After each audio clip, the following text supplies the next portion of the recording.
2026-27 অর্থ বছরের প্রস্তাবিত বাজেটের নীতি কাঠামো ইতিবাচক হলেও এর রাজস্ব কাঠামো অবাস্তব বলে মন্তব্য করেছেন বেসরকারি গবেষণা সংস্থা সিপিডির সম্মানীয় ফেলো ডক্টর দেবপ্রিয় ভট্টাচার্য।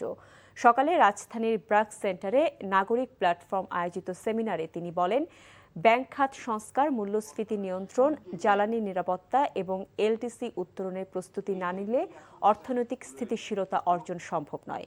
ডক্টর দেবপ্রিয় জানান, থোক বরাদ্দের বিশাল বাজেট আর্থিক শৃঙ্খলা নষ্ট করবে। বাজেটে করমুক্ত আয় সীমাও খুব একটা বাড়েনি, বরং বিদ্যমান সীমা মধ্যবিত্তের ওপর চাপ বাড়াবে বলে তিনি মনে করেন।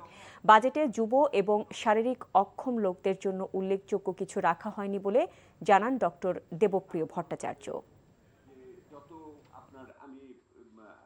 রাজস্ব আদায় করব এবং সেটার ফলে এক নম্বর হলো মূল্যস্ফীতি। এটা সকলেই বুঝছেন।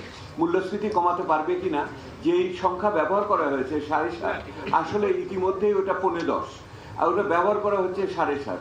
এটা কেমন করে সম্ভব? এইটা মানে এই যে ভিত্তিভূমি সম্বন্ধে ভ্রান্ত ধারণা দিয়ে আপনি প্রাক্কলন করছেন। আমাদের কাছে মনে হয়েছে যে প্রাক্কলনগুলো করা হয়েছে এটার ভিত্তিও ঠিক নাই, এটার যে প্রাক অনুমানের ভিত্তিতে করা হয়েছে সেগুলো নিয়েও সংশয় আছে।